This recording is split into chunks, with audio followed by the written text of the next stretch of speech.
In your words, from your point of view? Just kind of like a learning curve, I guess. I don't know. It was just a lot of emotion, a lot of ups and downs. Just a tough one, really tough season.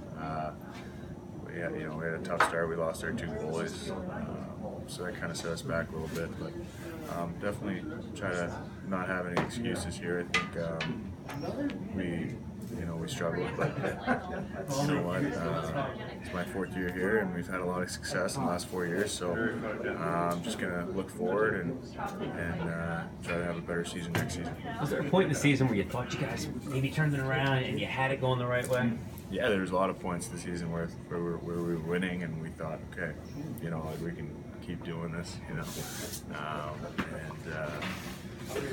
you know what? It just kind of something always kind of just bit us in the back, and we just weren't able to get the job done. How frustrating is it because you've had success? You know what a team feels like to have one of those teams that just kind of finds a way to win, and yet this isn't one of those years. Yeah, this is my first year not making playoffs, so it's obviously a really weird feeling for me. Not playing hockey right now, not looking forward to possibly winning the Calder Cup.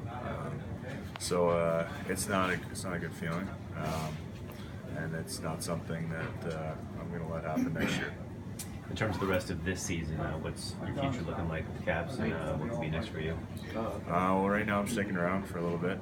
That's what it looks like. So I guess we'll just see what happens with how well they do. I know they're down 2 games, but they've got a good team, so they could easily come back. And then, that's up to management.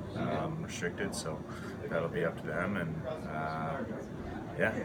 Being so close to in between, how much do you watch the games and feel part of that still, even though you're on the Bears? Yeah, I mean, you watch the games pretty closely. I guess it's a weird situation. One day you're here, and then the next you could possibly be there, right? So I don't know. It's kind of crazy. I mean, I think it would take quite a few injuries for one of the guys to get in the lineup, but you never know, and you just gotta stay ready.